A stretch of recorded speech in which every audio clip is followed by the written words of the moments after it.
Olá, sejam todos muito bem-vindos ao nosso curso de extensão, o curso intitulado A Morte no Olhar das Principais Tradições Cristãs. Eu sou aluno de Ciências da Religião, do curso de Licenciatura em Ciências da Religião, Pablo Giovanni, e tenho a honra de ter a tua companhia neste curso de extensão, nessa aula de número 4, onde nós vamos falar do ofício cristão fúnebre, do ato religioso, o ato funerário, por ocasião da morte, em que um ministro cristão, notadamente um padre ou um pastor, ou alguém que esteja à altura dessa titulação dentro da tradição cristã católica ou dentro da tradição cristã evangélica. Essa temática foi a temática que eu abordei no meu trabalho de conclusão de curso, o ato fúnebre, focado dentro da tradição cristã, e agora ele acaba fazendo parte então deste curso. Esse curso de extensão oferecido pela Escola Superior de Educação do Grupo Universitário Internacional Uninter, Grupo Uninter. Quero saudar a todos então que me dão a honra da sua companhia, de estarem nos acompanhando nessa aula de número 4, num total de 6 aulas em que vamos abordar a temática da morte vista pelas tradições cristãs, a morte no olhar das principais tradições cristãs. Na aula de número 1, nós podemos aprender sobre a morte, como ela é vista na fé cristã. A aula de número 2, nós tratamos sobre como se portar num funeral e num velório. A aula de número 3, a aula anterior, nós falamos a respeito da temática do conforto espiritual aos enlutados. E agora nós vamos nos ocupar precisamente do ofício cristão de funeral. A aula de número 5, a próxima aula será o ofício leigo, né, o ato fúnebre leigo. E a sexta e última aula, como honrar as pessoas, a memória, as histórias das pessoas que já partiram. Que faz parte também deste curso de extensão, onde nós abordamos a morte na visão, na perspectiva das principais tradições cristãs.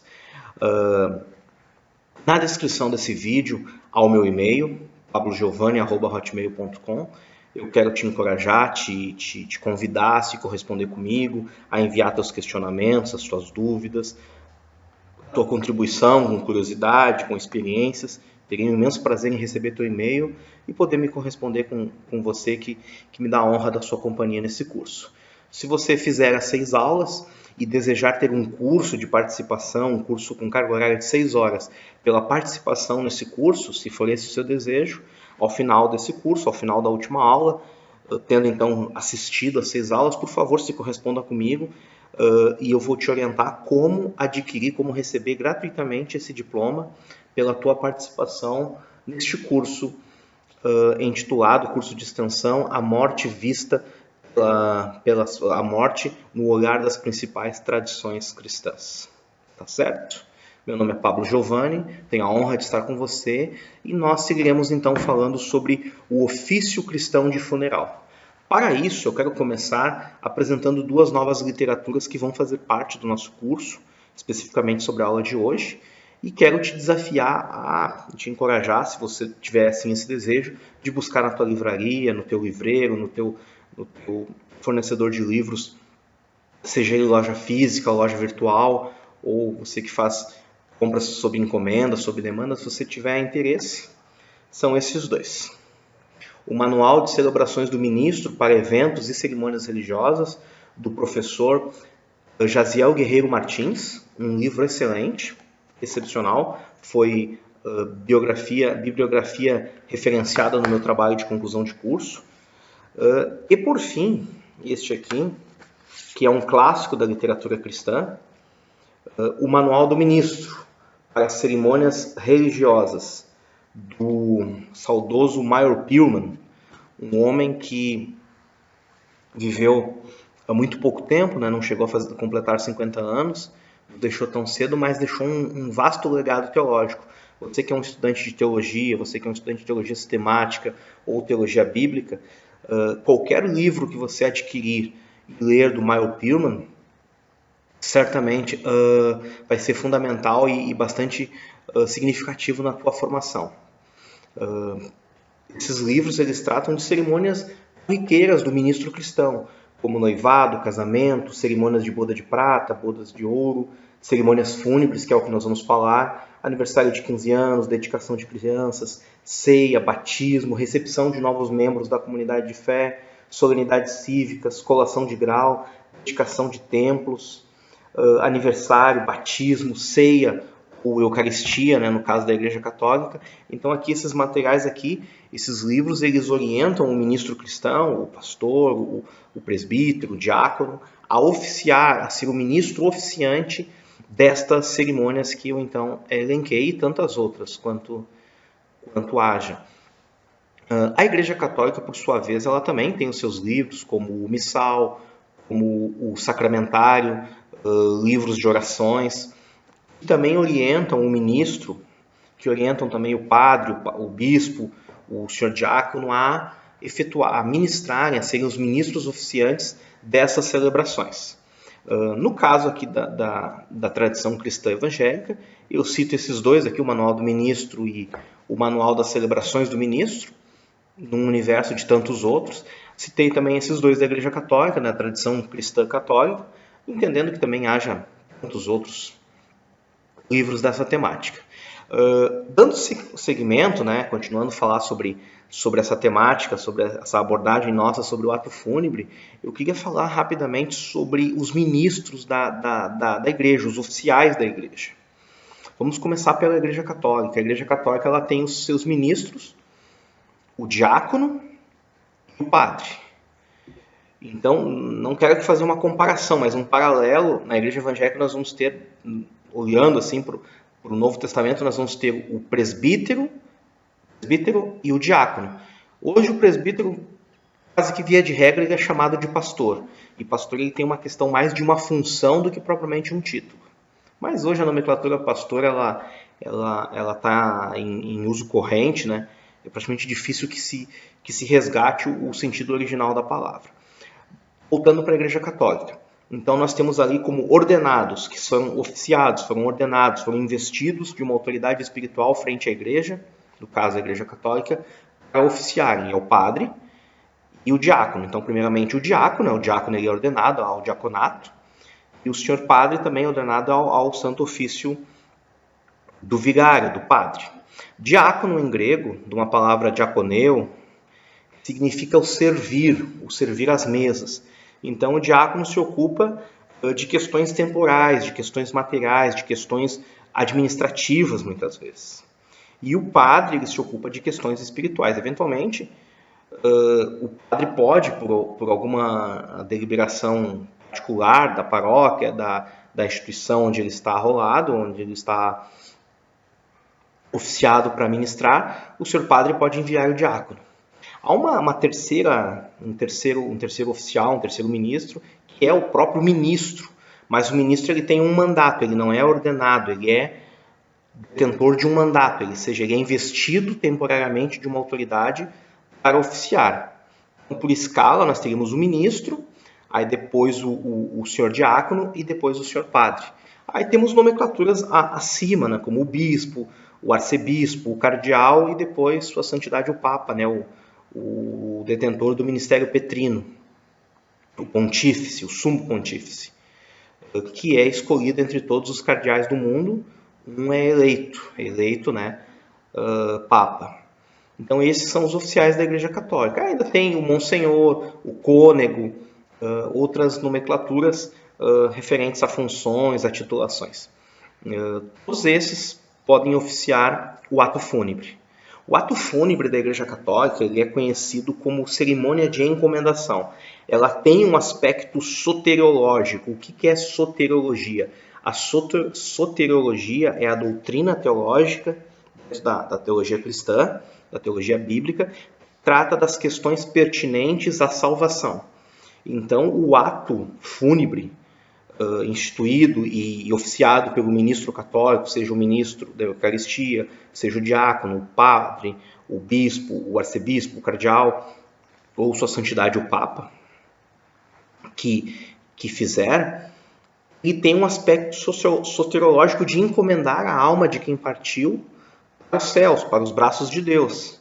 É uma cerimônia muito bonita, acompanhei, por conta da minha profissão, dezenas de cerimônias de cunho católico, né, oficiada tanto por padre, por diáconos, por ministros. Ela é muito impregnada de orações, de momentos litúrgicos, e há uma liturgia muito... uma liturgia verbal muito bonita, muito elegante, que ela é compartilhada com os presentes, com situações do ministro, né, do diácono ou do padre, que são repetidas pela comunidade presente, de uma forma então que a fé é exposta e é vivida, é praticada num seio comunitário, num ambiente comunitário. Há orações que o ministro oficiante, seja ele o diácono ou o padre, fazem, evocando a bênção de Deus, pedindo que os céus se abram, que os anjos do Senhor corram ao encontro dessa pessoa falecida, que agora a sua alma, seu espírito estão nos céus, e que a luz perpétua o ilumine. São orações muito elegantes, muito bonitas, muito bem elaboradas, e que são repetidas, né? Juntamente com uma palavra espontânea do ministro, muitas vezes contando a história, a importância, a relevância da pessoa falecida frente à comunidade de fé, trazendo um conforto espiritual à família, dentro de todos os aspectos do ato fúnebre. E aqui eu estou falando do ato fúnebre pela perspectiva da tradição cristã católica, mas o ato fúnebre, a cerimônia religiosa de funeral, ela tem por princípio, por fio condutor, entre outras nuances, a questão do conforto espiritual à família que está de luto. Trazer um conforto espiritual à família que agora perdeu um ente querido. Então, é um aspecto dessa liturgia, dessa importante cerimônia, que é trazer o conforto espiritual. Tanto o ministro da Eucaristia, tanto o diácono ou o padre, ou outros oficiais da igreja que se façam presente para a cerimônia de encomendação, um bispo, um cardeal, eles se paramentam para a ocasião. O senhor padre, já por sua condição, né, de ministro, ele já naturalmente está com a sua roupa de sacerdote, né, a sua bata, o seu colarinho clerical, mas ele se paramenta, né, com roupas próprias daquele ofício para a sua liturgia, e essa roupa ela traz além de conferir autoridade, de conferir elegância, a mesma coisa o diácono, a mesma coisa o ministro, conferem a autoridade que aquele homem que ali está realizando um ofício em nome da igreja, em nome do Deus a quem ele crê, a quem ele serve. E a comunidade reconhece isso por meio da roupa. Não é muito mais do que uma questão de uniforme, é muito mais de uma questão de uniforme, de roupa, é muito mais que uma questão estética, é uma questão espiritual. E dentro da tradição cristã, não só na tradição cristã católica, mas na tradição cristã evangélica também, mas a gente vê muito mais isso na questão católica, da tradição católica, o espiritual se reflete, se comunga, se coaduna com questões materiais.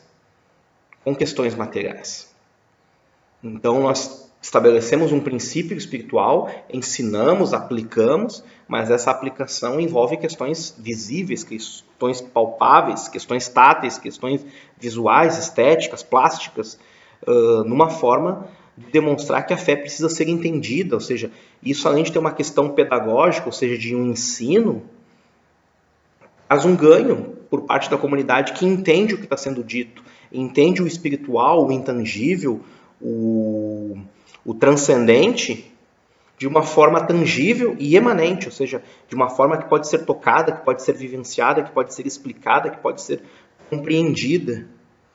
Então, o senhor ministro, o senhor diácono, o senhor padre, ao adentrar na sala de velório, então oficiar os ritos fúnebres, a sua postura, a sua roupa, os seus paramentos, já identificam a todos presentes que há ali uma autoridade eclesiástica, que há ali uma autoridade religiosa, que há ali alguém enviado da igreja para o exercício do ofício cristão do ato fúnebre, a cerimônia de encomendação, que nada mais é uma cerimônia que traz conforto espiritual à família enlutada, traz uma esperança, traz uma palavra de Deus, das escrituras, da liturgia, da tradição católica, para trazer conforto à família, para mostrar que a vida continua e que, tão importante como é dar um destino digno a quem partiu, também é continuar a vida, continuar a a trajetória e seguir em frente. Por mais difícil que seja, deve-se seguir em frente.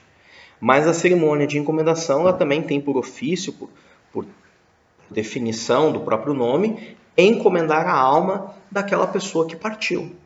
Encomendar a alma daquela pessoa que partiu.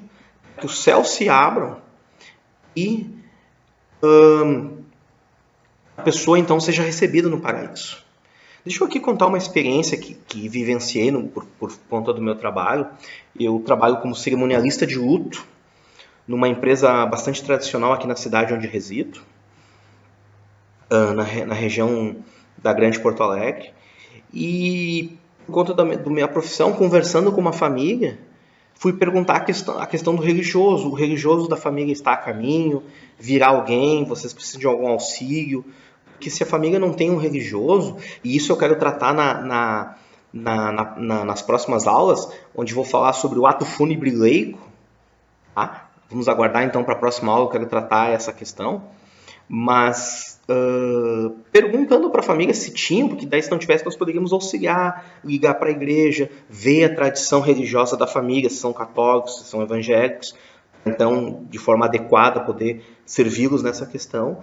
E a família, né, me disse uma coisa que me chamou bastante a atenção e me marcou. Ele disse assim: nós estamos em contato com uma pessoa que tem o poder de abrir os céus e mandar a pessoa para o céu. E eu fiquei pensando, não, mas não é assim. Mas depois eu saí e eu não contrariei a pessoa. Evidentemente, não seria deselegante contrariar a fé de uma pessoa. Eu vivo um sentimento de alteridade que me impõe, que me leva a respeitar a fé do meu semelhante, mesmo que eu não a compreenda. Respeitar a fé do próximo não é compreender muitas vezes. É respeitar, é aceitar, é conviver com essa fé. Só que quando eu saí dali para dar seguimento aos meus afazeres, eu fiquei pensando, mas ele está certo. Ele entende dessa forma. Porque isso é o que a pessoa faz. Ela pede a autoridade de Deus para abrir os céus para que a pessoa seja recebida no paraíso. Ele explicou a convicção católica de uma forma didática, de uma forma pedagógica, de uma forma expositiva, de uma forma clara. Como uma criança explicaria. As melhores explicações são as explicações de crianças. A criança, ela fala o necessário. A criança, ao dar a definição, ela explica com suas palavras. As definições das crianças são muito importantes por uma razão muito simples. A criança consegue fazer com que o adulto entenda. Às vezes um adulto falando para outro, eles não se entendem. Às vezes até nações por conta disso entram em guerra. Mas uma criança explicando, os adultos entendem. E realmente, ele está certo.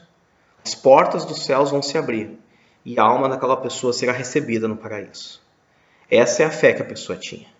Essa é a convicção religiosa, a convicção de fé. Então, o sacerdote, o ministro, o padre, o bispo, o cardeal, o arcebispo, ele se faz trajar, né, de paramentos, com cores, com significação, com uma liturgia própria. Se faz também acompanhar de elementos que simbolizam a sua fé, a sua crença, como o uso da água benta.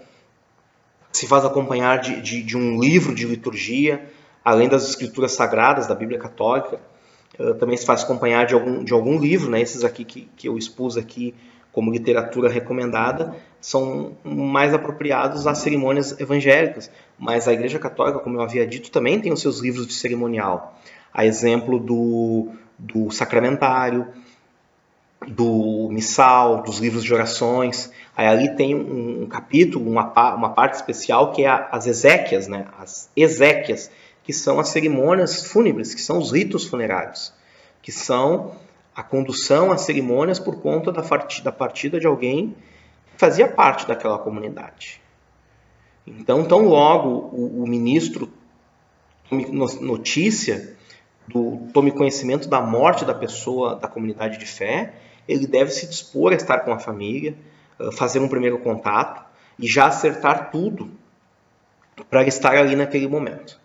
Então, por hora, aqui eu já estou falando uma questão mais tangível tanto a católicos como evangélicos, protestantes, mas não ser de origem católica, eu expliquei de maneira sucinta tudo que pude adquirir de conhecimento por conta de uma pesquisa, né? Então, dentro da minha profissão, acabo conhecendo muitos padres, muitos diáconos, ministros da Igreja Católica e, conversando com alguns, fiz anotações sobre os ofícios, sobre a liturgia, sobre os livros, sobre os paramentos, né, a roupa, sobre os usos, os materiais empregados na cerimônia, as falas, a roupa, né, os paramentos, e também os livros utilizados no cerimonial de encomendação. Eu quero falar um pouco agora da liturgia evangélica, da liturgia protestante, do ato fúnebre, que esta é a palavra mais usada. Às vezes se usa a cerimônia religiosa fúnebre, às vezes se usa a cerimônia de despedida, mas o nome mais comum, a nomenclatura mais usual é o ato fúnebre. Eu tenho 43 anos e eu era uma criança quando eu ouvi a primeira vez a palavra ato fúnebre. Eu sequer imaginava que, com a idade que eu tinha, eu devia ter ali os meus 12 anos, eu sequer imaginava que um dia eu iria trabalhar numa empresa do mercado de luto, né, numa empresa funerária.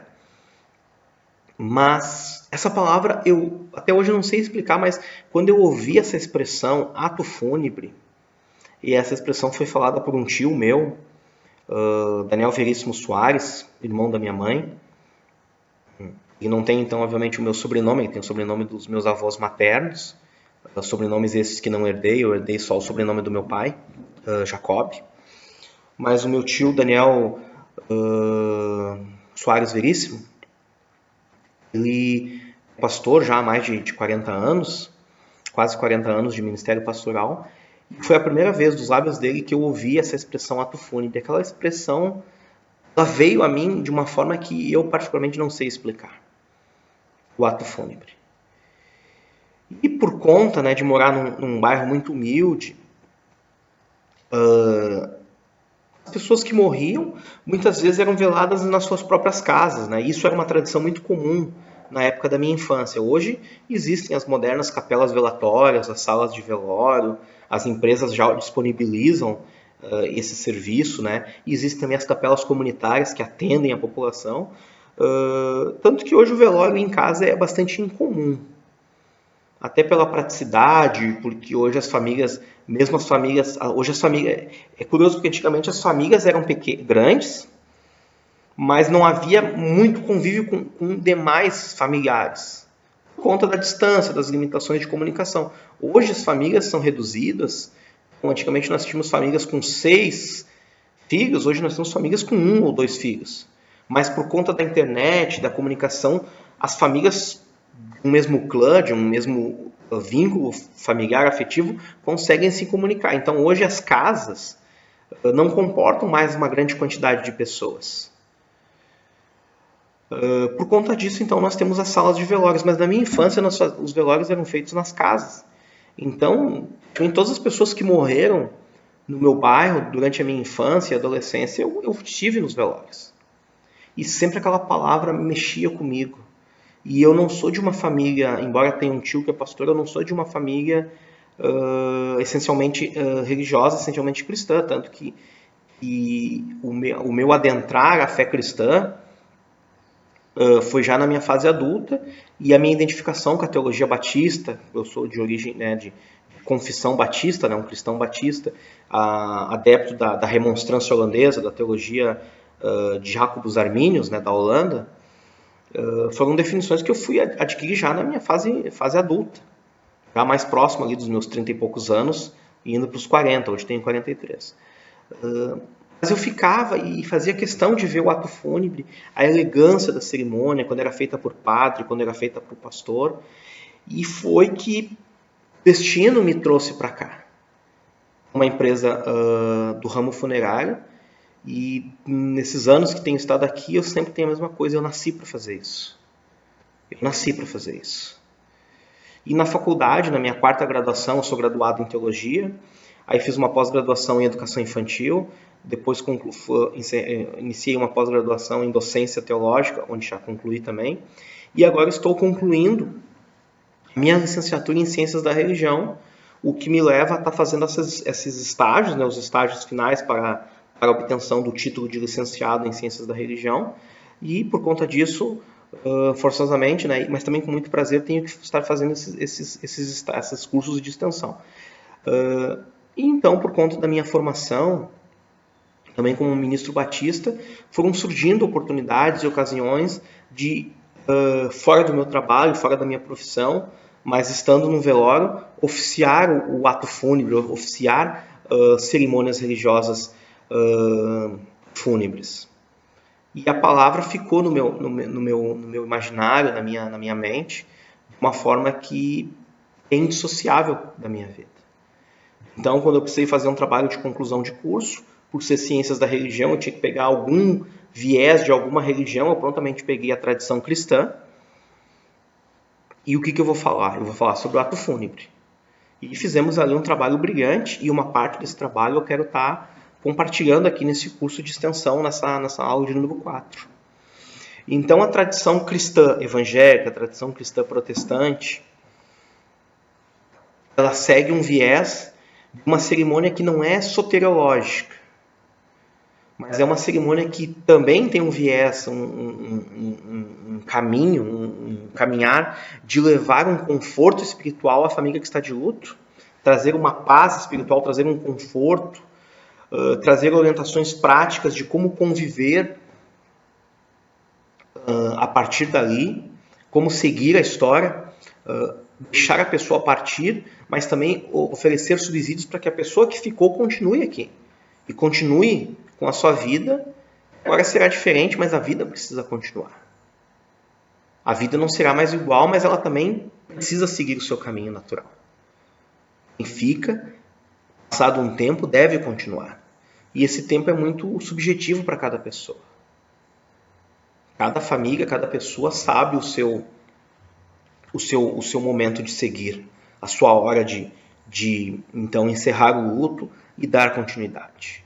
Há lutos que são traumáticos, há lutos que são naturais, há lutos que são encaminhados em situações as mais adversas possíveis, mas é papel do ministro cristão, e agora falando aqui de ato fúnebre, uma cerimônia religiosa cristã, em que o ministro, seja o padre, ou agora que estamos falando do pastor, do diácono, do evangelista, ele leve a família a um conforto espiritual, por meio da palavra, por meio de lembranças da pessoa que faleceu, por meio de ilustrações e representações de memórias do tempo que a pessoa esteve entre nós, da relevância que essa pessoa falecida teve na comunidade de fé, na relevância que teve frente à família, educando os filhos, encaminhando os filhos nos caminhos de Deus e encaminhando eles para a sociedade. São questões muito importantes. E ali também se faz o que nós chamamos de culto, né? A cerimônia fúnebre, ela não deixa de ser um culto. E conforme mais nós vamos vendo os espectros, as nuances da tradição cristã pulverizada por novas tradições e novas tendências da tradição evangélica, das igrejas históricas, batistas, luteranos, metodistas, das igrejas reformadas, das igrejas de tradição calvinista, das igrejas de tradição arminiana, da igreja puritana, da igreja anglicana, da igreja presbiteriana, adventistas, da ala mais pentecostal, do pentecostalismo clássico, como a convenção, uma congregação cristã no Brasil e a Assembleia de Deus, como as igrejas do pentecostalismo já mais da segunda e terceira onda no Brasil, como Deus é Amor e Brasil para Cristo, ou igrejas já de cunho mais neopentecostal, como a Igreja Universal, igrejas já dos últimos 30, 40 anos estabelecidas ou fundadas no Brasil. Todas elas vão ter a sua liturgia, o seu meio de fazer, o seu modus de operar, né, o modus operandi, o jeito de oficiar o ato fúnebre. Cada uma dessas religiões, dessas tradições cristãs vão fazer. Na Igreja Católica, aqui ela não tem grandes divisões, a Igreja de tradição cristã católica, o ato da cerimônia de encomendação ele é mais padronizado, ele é mais uniforme, vamos dizer assim.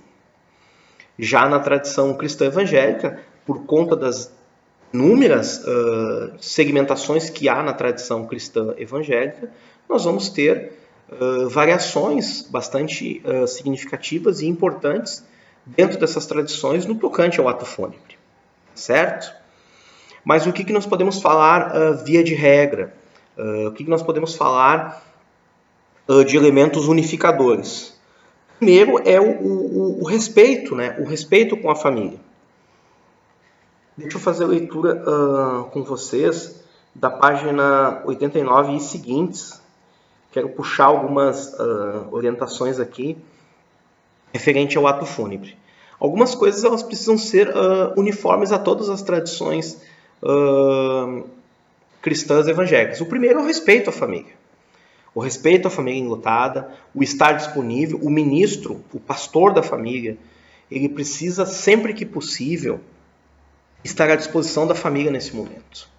E aqui ocorre uma coisa que eu compreendo por conta da profissão e por conta de ter me dedicado bastante a essa temática do ato fúnebre, eu compreendo porque de todas as cerimônias que o pastor faz casamento, o pastor faz batismos, o pastor faz dedicação de crianças, né? No caso, as igrejas evangélicas, a grande maioria batizam adultos. Há igrejas evangélicas que batizam crianças, igual a Igreja Católica, Igreja Luterana, igrejas de orientação calvinista, igrejas metodistas algumas, Igreja Anglicana, elas batizam os infantes, batizam crianças. Há algumas igrejas metodistas que batizam adultos, mas a grande maioria batiza crianças. E igrejas luteranas, todas batizam crianças. Igreja Anglicana, todas batizam crianças. Há várias cerimônias que o pastor faz. Há várias, dezenas. O pastor celebra casamento, bodas de prata, né? Bodas de ouro, bodas de diamante. Faz dedicação de templos, faz cultos solenes, faz cerimônias cívicas. E todas essas cerimônias são agendadas. Ninguém liga para o pastor domingo de manhã, sábado de tarde, e diz: ô pastor, 6 horas nós vamos casar, vem aqui fazer. Isso é agendado. Todas as cerimônias que o pastor faz são agendadas. A única cerimônia que o pastor não faz, o pastor faz e não é agendada, qual que é? Essa mesmo, o ato fúnebre. Porque a pessoa tem hora marcada para casar, a pessoa tem hora marcada para fazer uma celebração, tem hora marcada para o batismo, tem hora marcada para núpcias, para bodas, para dedicação do templo, para apresentação de crianças. A única coisa que a gente não marca a hora é para morrer. Ainda bem. Então, dito isso, a cerimônia fúnebre frequentemente pega o pastor de uma forma de surpresa, surpreende o pastor, surpreende o diácono, surpreende o presbítero, porque vem numa hora que nós não esperamos. E muitas vezes a pessoa falece, em até 24 horas a família já quer e já pretende dar o encerramento, seja encerramento, sepultamento ou cremação, e nos atos finais precisará do ministro, que muitas vezes por conta da sua agenda não poderá fazer frente a esse compromisso e terá que enviar um auxiliar, um pastor auxiliar, um diácono, um obreiro, um presbítero. Muitas vezes, então, o pastor não pode estar presente. E essa questão eu compreendo perfeitamente, já que nem sempre há uma situação de agendamento. Na verdade, nunca há. O que ocorre muitas vezes é uma família estar com alguém em vias, né, da iminência do óbito, da iminência da morte, e a família comunicar: pastor, o meu avô, o médico disse que ele tem algumas horas, ele tem alguns dias, ele disse que a qualquer momento meu avô pode partir, está internado. Ainda assim, isso não dá muita previsibilidade. Então, o pastor, tão logo tomar notícia, ele precisa se dirigir à família. E se ele não puder estar com a família, ele possa destacar um obreiro, que ele possa destacar um oficial da igreja que cumpra esse papel. Deixa eu dar aqui algumas orientações. Citando então as palavras de Myron Pillman. Manual do Ministro, página 89. Tão logo o ministro receba a notícia da morte de um membro de sua igreja, deverá imediatamente ir imediatamente ao lar do falecido para oferecer sua ajuda e consolo espiritual aos parentes. O ministro será discretamente informado sobre os planos da família para sepultamento, e aqui eu acrescentaria ou cremação, né? E ajudará em tudo que for possível. Poderá fazer sugestões que lhe pareçam pertinentes, sempre com prudência e sensibilidade. Aqui eu quero comentar. Eu sou professor de teologia há mais de 20 anos Então, eu tive aqui dezenas de alunos, não tenho como mensurar, mas talvez uns 15 a 20 alunos meus hoje são pastores, e a todos eu tenho ensinado, por questão de falecimento e por questão do ato fúnebre, o pastor, o ministro, ele não deve opinar. Todas aquelas questões que eu falei na segunda aula, nós estamos na aula de número 4, tudo que foi dito na aula 2 sobre como se portar no velório, tudo isso vale para o pastor. Tudo isso vale para o ministro de tradição cristã evangélica. Não interferir, não opinar se não for perguntado, não usar a sua autoridade de líder religioso a dizer aonde a família deve velar ou não velar. Pode oferecer à igreja, pode auxiliar a família, pode, mas questões de escolha da família, e eu não falo isso porque eu trabalho numa empresa do ramo, eu falo isso porque a lei protege a família para fazer a escolha da empresa que melhor lhe convier. Então, nenhuma família pode ser coagida a tratar com esta ou aquela empresa. Então, um pouco, um ministro de Deus deve impedir a família de tomar sua decisão ou deve questionar a decisão da família. A família é soberana para fazer isso. É importante definir o lugar e a hora de sepultamento e se a cerimônia será realizada no templo, no lar ou em uma capela mortuária. Pirman escreve numa época, em que havia muito os funerais em casa. Se o ministro conhece bem a família, evitará a todo custo que haja gastos excessivos, como acontece com frequência quando as emoções intensas tomam conta do coração e dos sentidos. Eu quero discordar aqui respeitosamente do Pirman, A teologia se faz assim, as ciências da religião se faz assim, ouvindo a tudo e comentando aquilo que não há uma compreensão e não há um consenso. A família é soberana.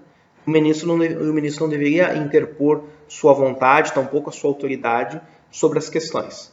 O culto fúnebre, ou vamos chamar de ato fúnebre, é uma oportunidade digna de maior consideração e meditação, ideal para que se leve a um público heterogêneo, ou seja, um público diverso, diverso, não só diferente, mas diversificado frente à comunidade religiosa, porque ali não estarão só membros da comunidade religiosa, mas ali estarão familiares da pessoa falecida que pertençam possivelmente a outras comunidades de fé ou sequer pertençam a comunidades religiosas. Pulando um pouco aqui, portanto, a mensagem deve ser breve, simples e fácil de ser compreendida, para não perder o seu objetivo primordial, consolar a família do falecido e levar os presentes ao momento de meditação sobre o futuro encontro com Deus. O culto em casa no templo, o ministro chegará à hora indicada e não começará a cerimônia previamente elaborada até receber autorização da família. Então, aqui algumas orientações ao senhor ministro, e falando aqui da tradição cristã evangélica, que devem ser seguidas à risca, que devem ser seguidas religiosamente, aqui para ser redundante, devem ser seguidas de uma forma régia, de uma forma religiosa, devem ser seguidas a rigor.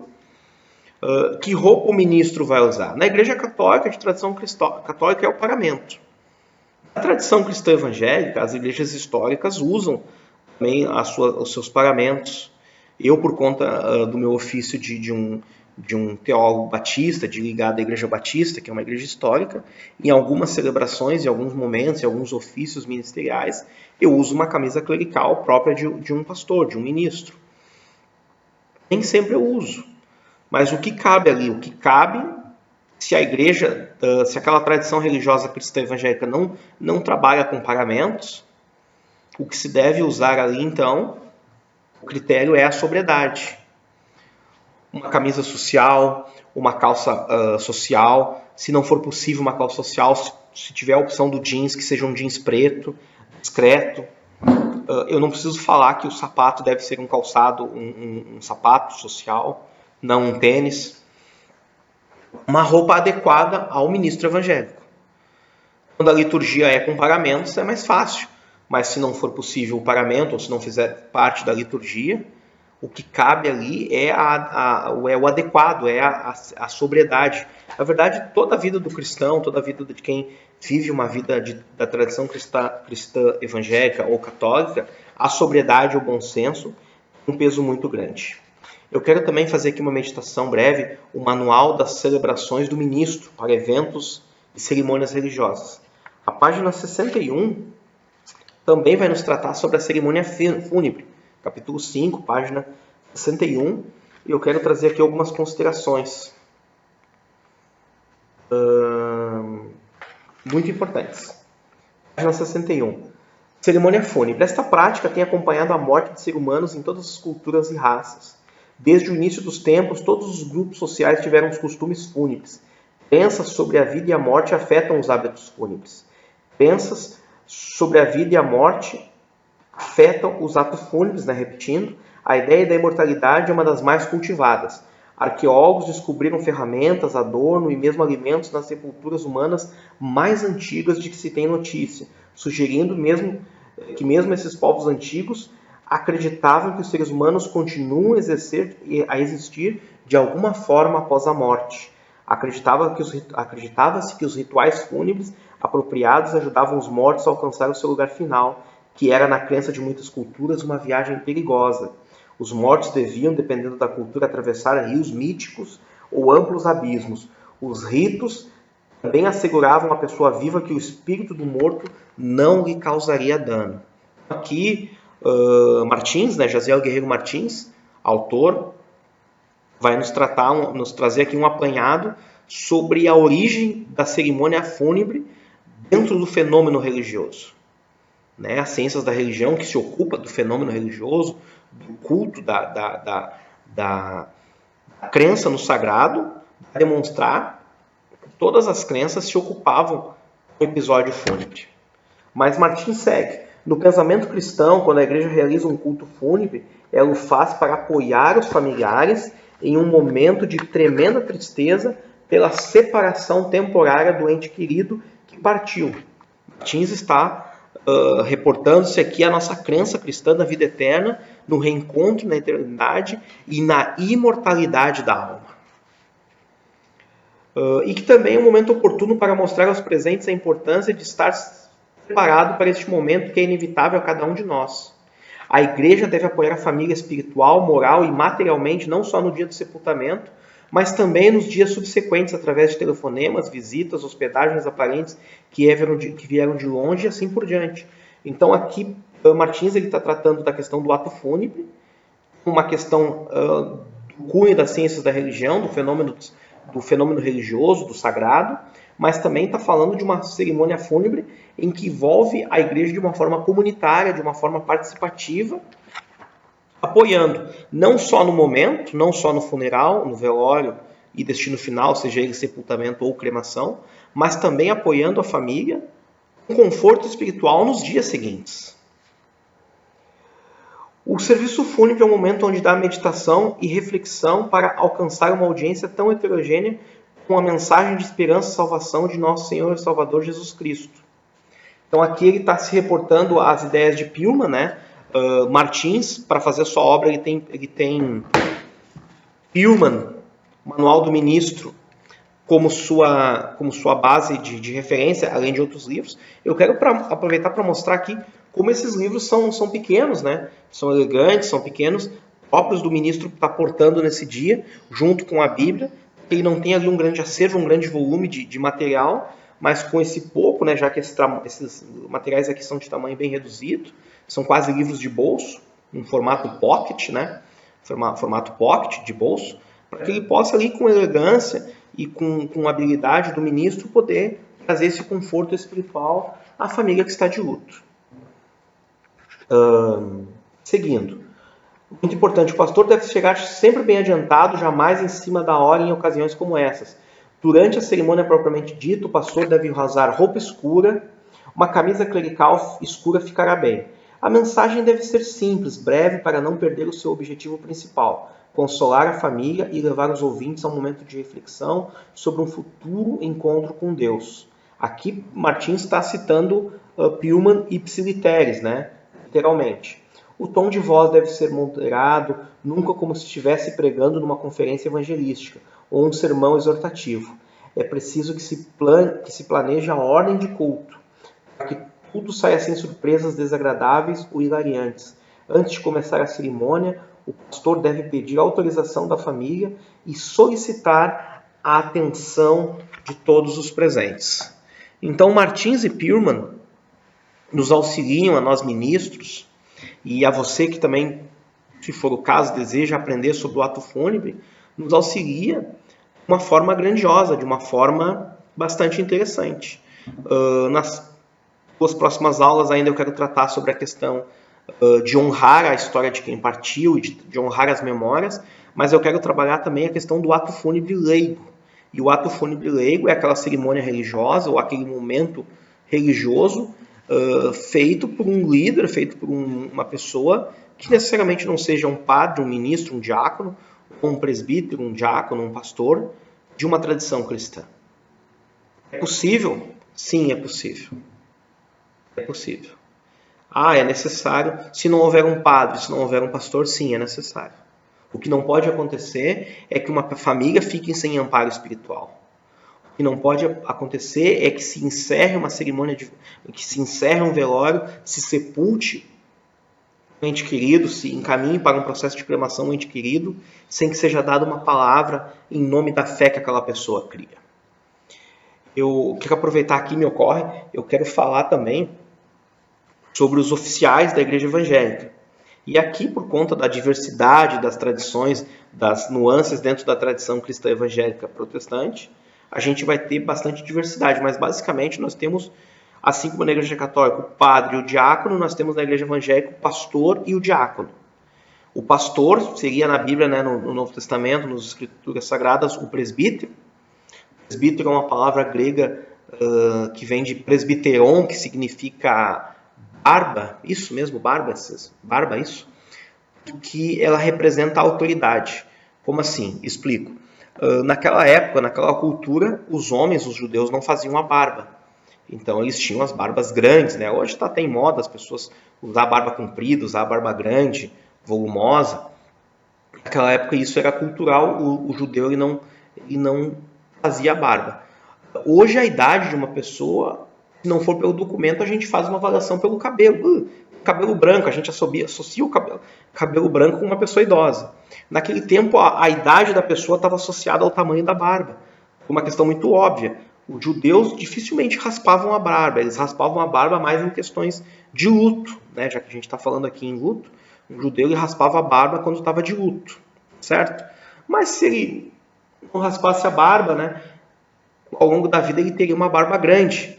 Então aquela barba grande tinha o mesmo efeito do cabelo branco hoje. Pelo tamanho da barba, eu definia a idade da pessoa e com isso eu também definia a autoridade da pessoa. É por isso que muitas vezes algumas traduções bíblicas traduzem presbíteros como ancião. Algumas igrejas evangélicas usam a nomenclatura ancião para os seus ministros. O que não está errado, não deixa de ser errado. Mas a palavra ali grega é presbiteron, então ou eu traduzo por ancião, ou eu traduzo por barbudo, que não é que seria inadequado, embora seja o que a palavra quer dizer, ou eu traduzo por presbítero, eu não traduzo, eu uso a mesma palavra, eu translitero a palavra para as minhas letras em português. Então fica como presbítero. O presbítero acaba sendo o mesmo ofício de pastor. Eu sei que há igrejas evangélicas, principalmente igrejas do pentecostalismo clássico, que presbítero e pastor são cargos distintos. Mas se a gente for olhar para as escrituras, pastor, presbítero e bispo, porque na igreja evangélica também tem a figura do bispo, são sinônimos. São sinônimos. E aqui, como não é a proposta, eu não quero adentrar explicando, mas eu recomendo, quem quiser se inteirar no assunto, possa se corresponder comigo, ou se quiser ler a respeito, eu recomendo a obra brilhante do Dr. Ernesto Tonini, um dos pioneiros da Convenção Batista Nacional e da renovação espiritual entre os batistas, em seu livro A Eclesiologia, em que ele fala exaustivamente sobre essa questão. Então, os oficiais da igreja evangélica, nós vamos ter o pastor, nós vamos ter o diácono, ordem, né, de hierarquia, vamos ter o obreiro, que é um homem, um ministro quase leigo, mas é quem auxilia muitas vezes as autoridades da igreja. Nós vamos ter o diácono, aí depois o presbítero, daí depois o pastor, em algumas igrejas isso é sinônimo. Aí nós vamos ter o bispo ou supervisor, pastor presidente, apóstolo, evangelista. Muitas vezes essas nomenclaturas são usadas, né? E aí se confunde o que é nomenclatura, o que é título, o que é função, o que é ofício, o que é ordenação, o que é mandato. É muito discutido. Eu poderia pegar aqui e falar sobre a minha tradição cristã batista e eu poderia discorrer sobre ela, mas para poder fazer um apanhado sobre todas seria bastante extenso, dispendioso e investiríamos um tempo em algo que nesse momento não é a pretensão deste curso. Mas o ministro ele deve ali estar trazendo conforto espiritual, consolo às pessoas que estão de luto, trazendo um pouco de paz à família e uma palavra, trazendo a exposição das escrituras, trazendo uma palavra não para quem partiu, evidentemente, mas trazendo uma palavra para quem fica, aqueles que ficam, certo? Trazendo uma palavra para aqueles enlutados que perderam um ente querido. Então, recomendo esses dois materiais, Pullman, com o seu excelente manual do ministro, uma obra clássica. Eu já vi edições da Bíblia que tem, na própria edição da Bíblia, impresso o manual do ministro, né, como uma obra única. É uma obra muito elegante, eu quero aproveitar. Ele vem com essa encadernação, uma obra muito elegante, fácil de portar, pode ser colocada por sobre a Bíblia, né, para várias cerimônias, entre várias cerimônias. Dedicação de crianças, ceia do Senhor, batismo, cerimônia de casamento com orientação legal, recepção de novos membros, dedicação de crianças, eu havia dito, ação de graças, aniversário de 15 anos, né, das damas, das donzelas, ministério aos enfermos, ato fúnebre, dedicação do templo. E se você quiser uma obra mais moderna, né, não tão clássica quanto a obra do Pullman, eu tenho que te recomendar o Manual de Celebrações do Ministro, eventos e cerimônias religiosas, que adquiri também, juntamente com o Pullman, para as minhas pesquisas do meu trabalho de conclusão de curso. Solenidade cívica, colação de grau. Hoje a igreja, ela tem ocupado, a igreja evangélica e católica, acredito também, mas a igreja evangélica, ela tem ocupado um papel muito importante na sociedade. Isso é próprio da tradição cristã, da tradição religiosa, do espectro religioso, é próprio do fenômeno religioso em que minha vida social, por exemplo, as minhas conquistas no trabalho, a minha formação, né, eu ter me formado numa faculdade, ou então a minha filha fazer 15 anos, ou então uma conquista, a aquisição de um veículo ou de uma casa própria, sejam coisas que sejam celebradas de uma forma comunitária na comunidade de fé. Então não é só o casamento e morte, é o batismo, o casamento e morte que eu levo para a comunidade de fé. As coisas do dia a dia eu levo para a comunidade de fé, para que o ministro possa expor ali, possa fazer a imprecação da bênção, a imprecação da bênção sobre quem está ali requerendo essa bênção. Então é bastante importante, bastante significativo que o ministro esteja habituado a várias cerimônias. Então, um membro da comunidade de fé, da comunidade religiosa, se graduou num curso, que possa haver uma celebração da igreja, não só para que a igreja possa se alegrar junto, mas para que a bênção do Senhor possa cair sobre esse recém-formado.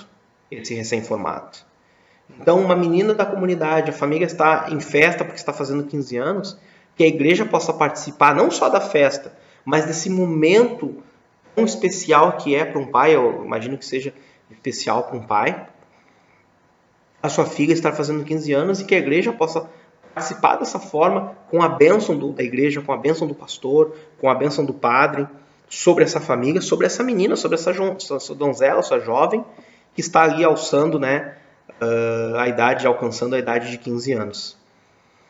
O ato fúnebre, encerrando a aula de hoje então, o ato fúnebre, nos encaminhando ao encerramento, é o momento em que o ministro tem para trazer consolo espiritual à família enlutada, trazer consolo a quem está de luto, trazer uma palavra à família e poder ali ministrar e trazer uma palavra de Deus a todos os presentes, de orientação, uma palavra de ânimo, de encorajamento, de desafios e de instrução para essa nova vida. que após a morte de alguém que tanto amamos, é uma nova vida. A vida seguirá, precisa seguir, mas seguirá diferente. É normal que seja assim. É normal que a vida siga diferente. Mas o importante é que a vida siga. E aí está o papel do ministro.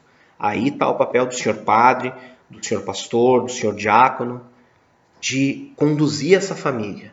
De não só abrir, no caso da Igreja Católica, abrir as portas do céu para encaminhar a alma de quem partiu.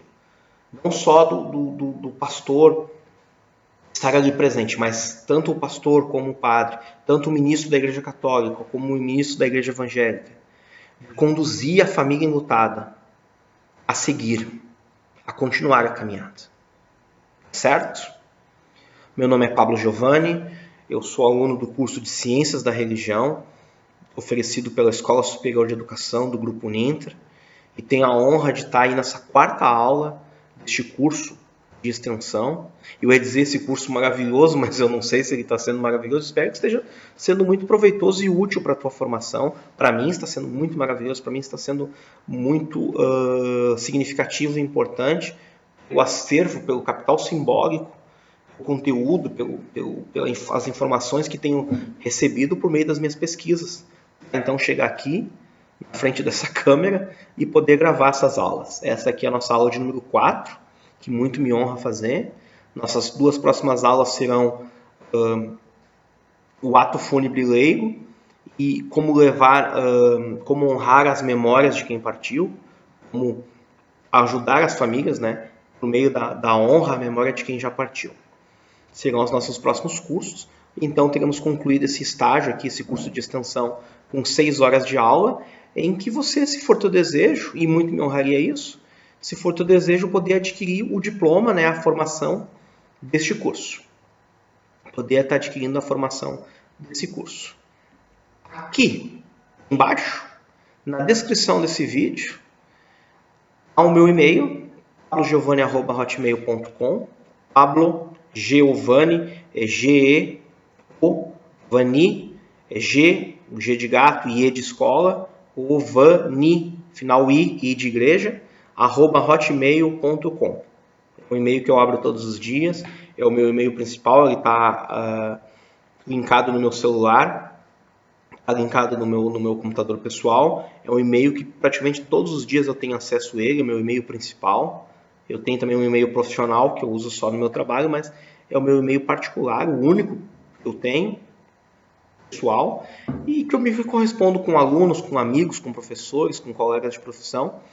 Queria te encorajar, queria te incentivar, te convidar, se for tua vontade, me mandar teu questionamento, mandar uma pergunta, mandar alguma temática que seja do teu interesse.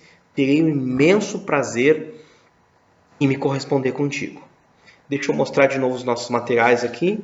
O Pilman, né, Manual do Ministro, excelente obra. Esse aqui está até em domínio público, por ser uma obra tão antiga e já está aí esgotado, né, várias edições. Deixa eu ver que edição é esse meu aqui, vou ver se eu consigo ver rapidamente. Aqui já em várias edições, esse aqui é a edição... E já está aqui, aqui eu tenho a 10ª impressão de outubro de 2015. Então é uma obra aqui que eu sei que está esgotada e já está em domínio público, então se for tua vontade de baixar em PDF, perfeitamente adequado, sem problema algum. Pelas informações que obtive, já é um livro de domínio público. E Martins, né, o Manual das Celebrações do Ministro, esse você vai ter que adquirir, não tem em PDF, ou em livro físico, em e-book que você possa adquirir, para ser adquirido, né, feito a aquisição do livro físico. Então, esses materiais, né, nós temos outros materiais que eu tenho divulgado ao longo deste curso, e você pode corresponder-se comigo sobre novos materiais, sobre livros. Eu queria muito te ouvir também tuas experiências frente à morte, frente a essa questão litúrgica, fúnebre, e fico à disposição de todos. Um forte abraço a todos, fiquem com Deus, vamos continuar firmes na caminhada, até a nossa próxima aula. Em seguida já vou estar preparando a próxima aula, vou estar já fazendo as minhas pesquisas, reiterando, né, verificando as informações coletadas, para prepararmos para a próxima aula em que vamos falar do ato fúnebre leigo. Certo? Um forte abraço a todos, fiquem com Deus, até a nossa próxima aula.